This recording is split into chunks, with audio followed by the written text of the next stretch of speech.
Standing in a bright room, standing in a room. So much promised, yeah. I feel like I'm home. Feeling so joyous, I'm high like a kite. Everything I dreamed of is right here in my sight. Feeling like a bright star, I'm sitting on cloud nine. Moving through the motions, this has to be divine. But you know the saying, when it's too good to be true, it usually is, and you never have a clue. Smoke screens and illusions is all it ever was.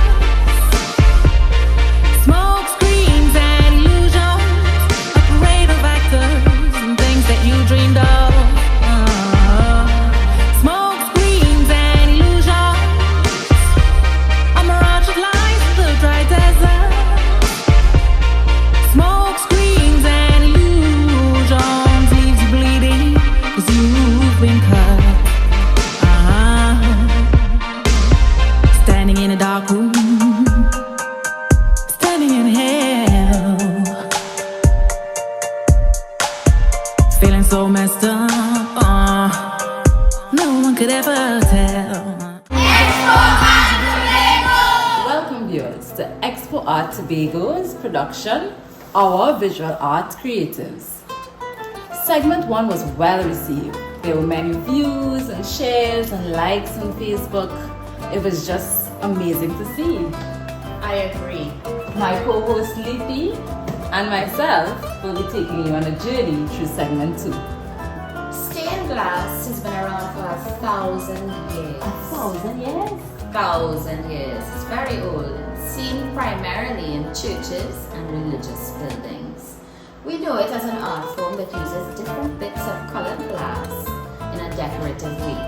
And modern artists tend to use it in different three-dimensional works, objects of art and sculpture. Right? But in our history, you'll see it in the church. So we're going to see St. Patrick's Anglican Church with some magnificent stained glass windows. Let's go, Doc. Let's go, Leafy. Yep.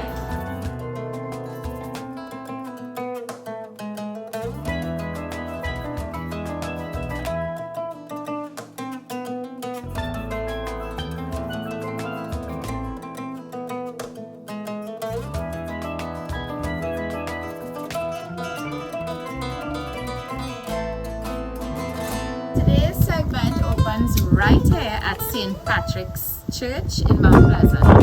It's one of the oldest churches on the island, built in 1843. And we're going to go inside and take a look at magnificent stained glass windows. And then we're going to take a little ride down to Lake Coteau to meet Stephanie Pyle, who also works in the same medium.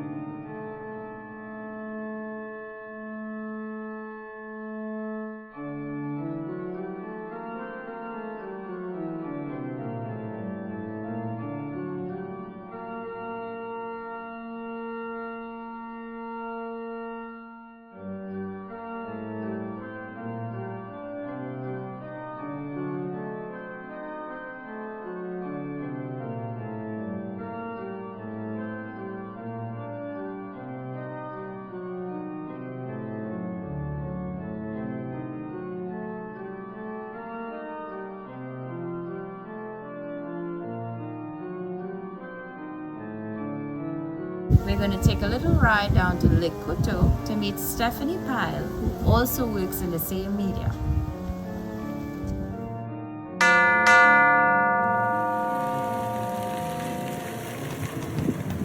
It's green, it's lush, it's beautiful. There's a river down there, there's a waterfall somewhere up there.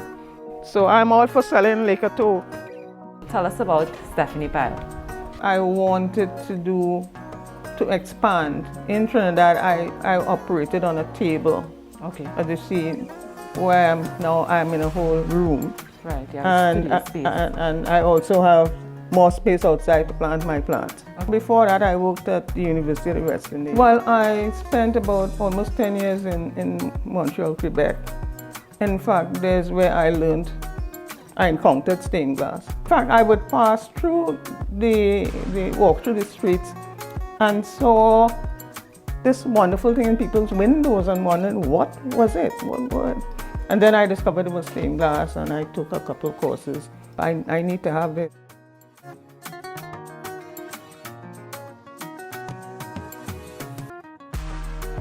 Why stained glass? The subway, the metro, they have some areas where they have stained glass. Okay. It is very popular Very popular. It's all about color. Can you tell me more so about your heritage experience? I went to almost every event.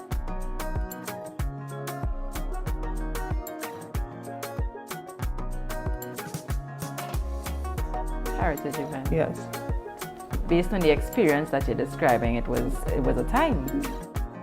The beauty and the greatness and the variety and all the superlatives of Tobago. I've started and I hope to continue to teach children. Because it needs to be passed on. There's no more sense having the knowledge and the skill and not passing it on to others. Right. So we started, and in the village we had a project here called where we tried to beautify Likato. Okay. And if you along the Annisville Road, you might have seen a couple of paintings in some and so we need to continue that project. Right. And basically we need to teach the children to do it. What makes the art special to you? My art for me started with gardening. Okay. And through traveling, I've been to a number of museums. Right. In Quebec particularly, in Holland. As I say, it started in gardening. That's the first thing. And it just follows. And if you see some of the pieces I have, it will be stuff from my garden. Right, that I've been garden doing. inspired. Yeah.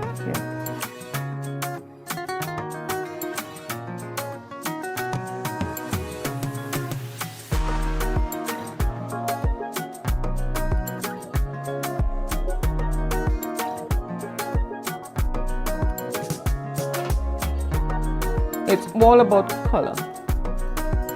So we're here in beautiful, breezy Likato. We were just at Stephanie Pile and we had an amazing time. The air is fresh and clean. You have to definitely come and see it. It's amazing. We never think about it, but we do have some French heritage. Likato is French and it means hills. At least that's one of the meanings. Bye for now. Join us as we go to see the three-dimensional work of Neville the sculptor. So hi guys, we're back here at Neville Phillips' home and meet Daisy. Isn't she just adorable? Oh my god! I always ask God to give me something to do with my hands. The first thing I ever made was a rattlesnake.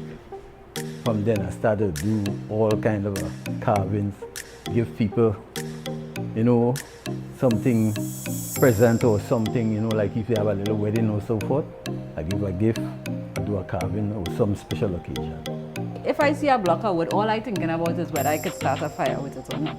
What gives you that inspiration to create these lovely pieces of work? To tell you the truth, sometimes I will even go to bed and just get a dream about something that I could do, something either some fish or something strange. Maybe I take a journey through my mind, and I will wake up and start working on some carving. I was born in Montpelier. I always around my father doing a lot of gardening. And all now I'm still doing gardening on the outside of my home. What inspires your work? Well, I always want to do something special in my life. And I ask God really to give me something to do with my hands. I want to have my home like a museum. A lot of people didn't believe that the artists and the sculptors was from Tobago because they're saying, but these from Trinidad, somebody bring this some. I said, no, I am the person, I'm the sculptor, and I'm from Tobago. I would like this work to go international. This is really patience. You have to put your heart and soul to do this kind of work. You have to have plenty patience.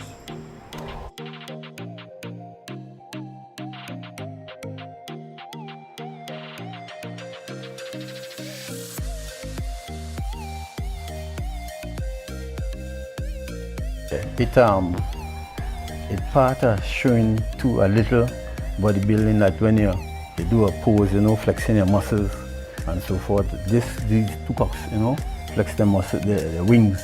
This pan based on the whole history of pan. Right.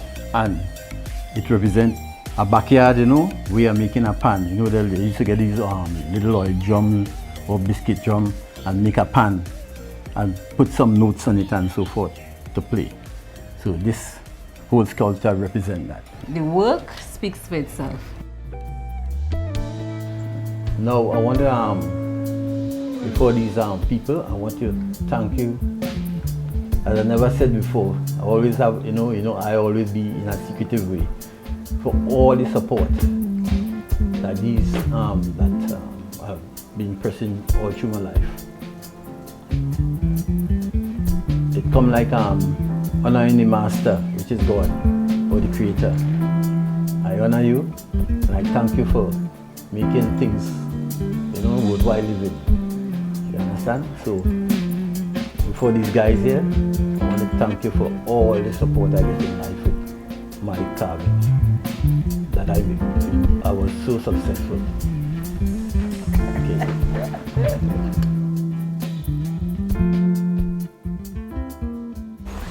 So Arlene, I'm standing next to a dashing bush patch here, I don't know if you're familiar with the plant. Very. Very familiar. So we actually have one of the festivals here in Tobago called the Blue Food Festival. Yes. Do you know anything about it? Yes, I am. This is an annual event. Right. And it's basically a showcase for the dashing product. Okay. And the cooks and chefs come out and they do their best. They do amazing things with the product. It's a really good event that I think once we continue to improve upon it, it can really draw an international crowd. A lot of people now are traveling to eat. Tell us about Arlene. Well, I've been in this business for quite a number of years. Right. And my approach has always been to be different and to have fun. I have a creative spirit, so I think all of my food designs come from that place. Right. But I do like to stay close to my heritage and tradition in terms of flavors. But in terms of look and style, I like to keep it very trendy. Right. I identify my style of cooking and presenting food as Caribbean trendy. Caribbean trendy. Yes. Nice. Why food? Why did you choose, why did love and the passion? I come from a cooking family. I didn't start doing food as a business out of school. Right. I was actually in corporate first, and I seem to like the weekends to cook more than the Monday to Friday part of my life. Right. And I was young, so I was able to take the chance. And so one day I just kind of gave them like 2 weeks notice. Right. And I started, And you realized that having your weekends in the week was a better choice. Yes. Because when everybody's at work on a Wednesday, I could kind of be at the beach. Oh, nice. Yeah. That is perfect. Yes. Now you mentioned Caribbean trendy. Why Caribbean trendy? There are so many styles of food. I am from the Caribbean, Right. and I would not want to live anywhere else. I think we have the best of everything here, Right. especially the weather. I think our flavors are very versatile. We have so many homegrown products that we can use, and we can fry and boil and steam and do everything with, and have so much different results. Yeah. And I think in terms of color and just the variety of people and influence that we have, Right. I think there's more than enough canvas to work with. Because I am self-taught, both in business and culinary. From my experiences so far, I have found that being intensely organized is one good way to avoid a lot of mistakes. Okay. Check and double check, and always be proud of what you put on the plate. Right. Don't, I would say, sacrifice quality for quantity. Over my years, I've participated in the Culinary Food Festival, Right. both as a vendor and a competitor. Yes, for the first time I came second. Right. And that was my first time competing in anything like that. It was a lot of fun. Well, basically they give you a basket of ingredients, Right. and you have to create a meal, and they judge on criteria like presentation, flavors, and time, and things like that. Right. I competed with my mom, so she is like who I learned from. One of the many things that I learned from my mother is that you never know who's looking, and to always do your best. I assisted in the Aspen Jazz Festival, which was, when I tell you, huge. Like we have a jazz festival, they have a jazz festival. Even though we were cooking for 3 days, 3,000 people per day, Right. thereabouts. Presentation was That's not key. lost at all. Flavor was great because I also got to go around and taste everything. Right. Nice. I would say be conscious of not just flavoring on every level of your meal, Right. but also be mindful of color on a plate. Welcome back here to breezy Mount Thomas, Tobago. Such a beautiful view here. I'm here with Clement Williams, a photographer of long-standing fame in Tobago. Clement, how are you today? I'm okay. Relax. That's the best way to be. I can't imagine any other way in this beautiful surrounding. Is this lockdown and stress? You have to relax yourself. I hear you. I hear you. So Clement, as you're relaxed, you must be doing a lot of fabulous work. I see you have 2 new books. You want to tell us about that? Okay, the books came about after years of doing photography in Tobago, going back to the black and white days when photography was a privilege to some people. And I started way back in the 1970s, doing it as a hobby, but actually in 1980, 81, I really got involved in it as a serious amateur, and then a couple years later I started professional in working for the newspaper, Trinidad Express, Tobago News. Then I do some work for Newsday and Wire newspaper. And during the years I documented Tobago in black and white and now color. And at present I have 2 books out complete. One is full black and white and one is black and white and color. The first one was Vintage Images of Tobago, which details the built heritage of Tobago with the old buildings in Scarborough that are no more, some of the old sugar estates, some of the culture, and some of the buildings that our forefathers used to live in long ago. So the last 40-something years was very nice doing photography. I work, my final place of employment was the Tobago Assembly Information Division, where I was the senior photographer in the department. Okay. I also teach photography at UWI, Continuing Studies and Community Development. Well, that is fabulous. Photography-wise, Tobago is a photo heaven. There's so many things in Tobago to document in Tobago. Because if I had not documented the old buildings in Scarborough that are destroyed, that they break down, who would have had it in the archives to have those photographs? Yes. The first hotel was destroyed, the first post office destroyed, the first assembly chamber was destroyed. Oh. But you have photographs of these. In my book, I have photographs in my Well, book. this is the book to have. Yes. The movie Swiss Family Robinson was filmed in Tobago. And this is the second book is dealing with the Disney film Heritage of Tobago. I started doing Heritage in 1987. And a lot of things that 1987, you said? that's the first Heritage Festival in Tobago. Yonkau is the first Chinaman-owned business in Tobago. Yonkau in town. Okay. When the sea used to come, you see the pavement Yonkau? That was the sea, that was the beach. Okay. And that was the jetty. So the wave coming up there, people used to walk in and go to Yonkau. That was the road like. So he's a Chinese businessman in Tobago and the heritage of Chinese in Tobago. The young photographers, I said there's so many things to be done. right, in photography in Tobago. And they have to sit down and think, what is their niche? Money is not always niche. Money is not always the result of what you want now. Because you can get the money now, but you have no legacy to go after you.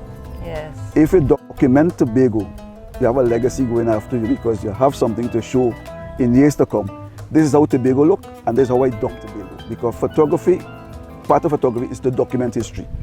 And if you don't document history, then you have no history. What was there before KFC? I don't know. I'm hoping you will tell me. You have a picture? Yes, Rex Cinema. Do you enjoy your relationship with your students? You like passing on that? The thing is that the more I teach, is the more I learn. I'll tell you something. I must have 10 years, 20 years experience in photography. But a young person will come, and because of the technology in this age, they will know some technology that I don't know about.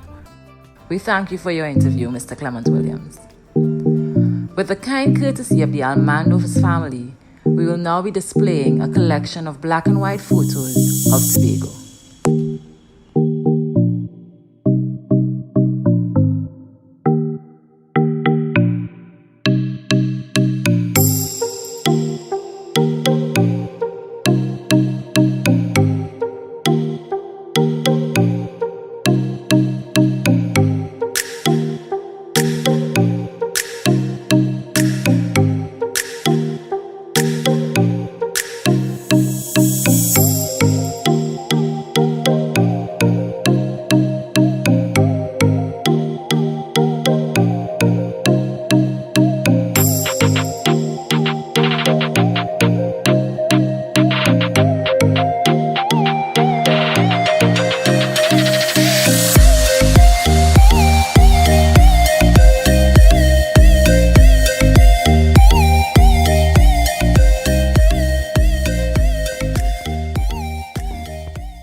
Hi folks, we're at the Magdalena Grand Hotel, which boasts its own art gallery.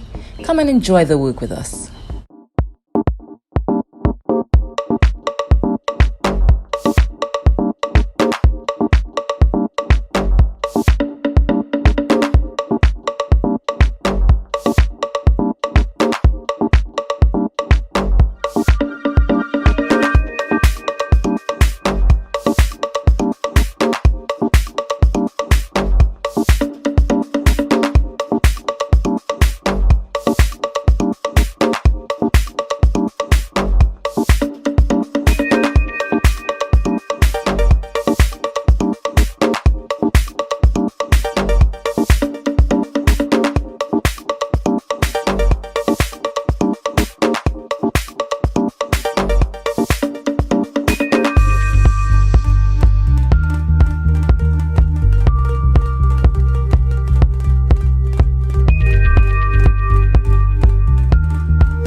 felt a mango, Gil?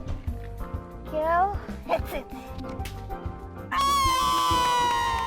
Oh God, look at this mango. It's so beautiful. This view inspires me. I get to see a big piece of Tobago. Sure. This is Tobago.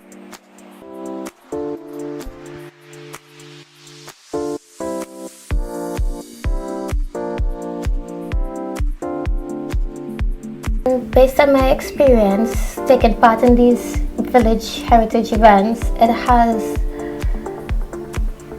helped me to cultivate a type of style based on my heritage. Right.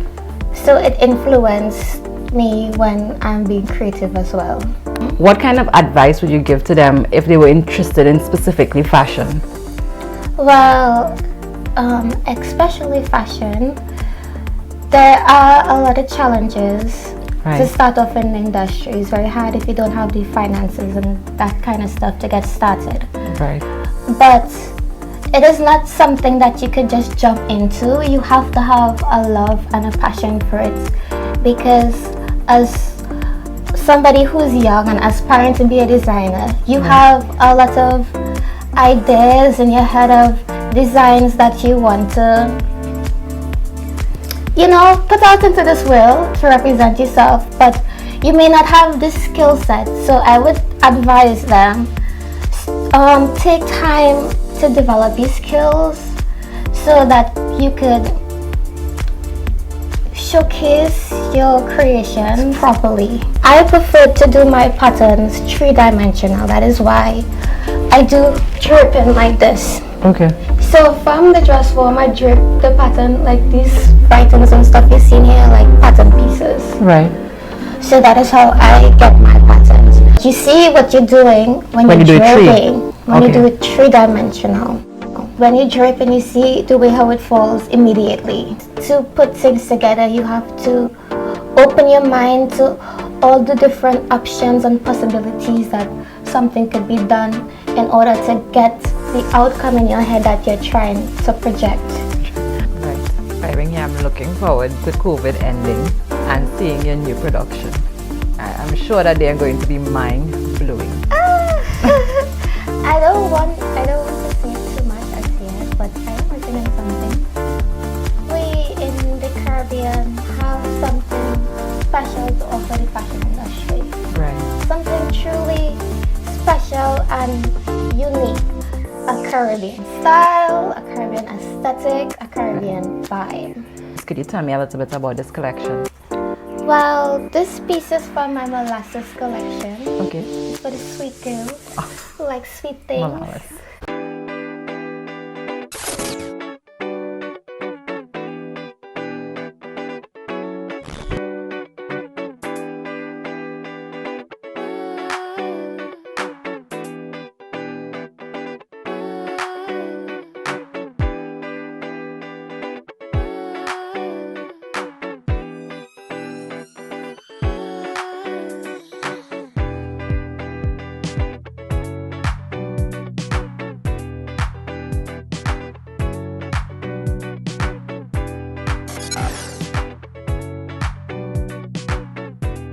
Time in isolation with a creative mind, it could be a beautiful thing. My imagination.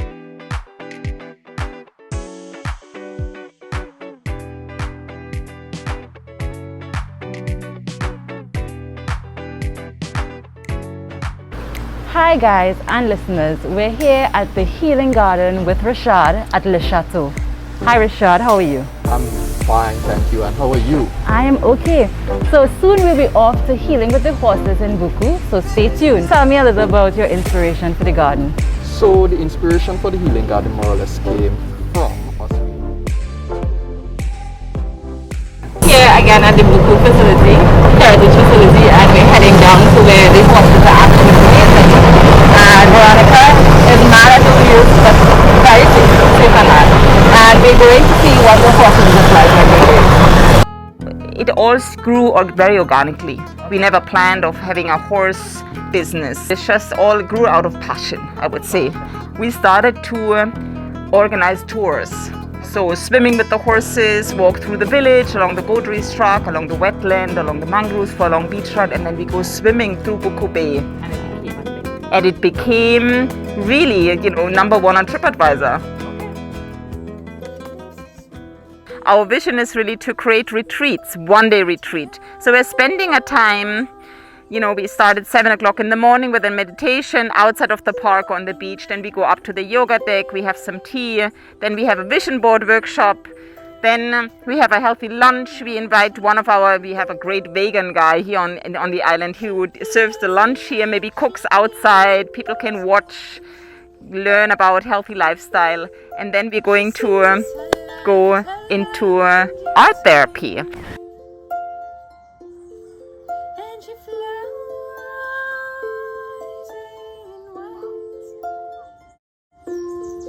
Meeting life and unites. Swan spreads her wings when she notices that a ring is a mirror for two souls who choose a path. It's our final stop here at the art gallery in Lowlands. I'm thrilled with what we've seen so far. Segment 2 was filled with inspiration and passion, just as segment 1. But this is the finale. While we're grateful to all those artists that contributed, there are a number of artists we'd like to shed light on. For this reason, we're here at the art gallery. One that is in existence for 25 years. Come join us as we go through the gallery and look at the artwork. Enjoy! Oh, hi, welcome to the art gallery. So I love coming to the art gallery. Today I'm here with the lovely Renice. Hi, Ria. The art gallery has been in business for over 25 years. We have a lot of paintings on display. Would you like to come along with me? Sure.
Thank you for coming with us along this journey. It's been a wonderful experience. I enjoyed so much time with you, Lippy. I enjoyed my time with you too, Doc, and the viewers. And our viewers, we thank you so much for joining us during this production. Expo Art Tobago looks forward to sharing many more productions with you in the future. As we say in French, au revoir. Au revoir.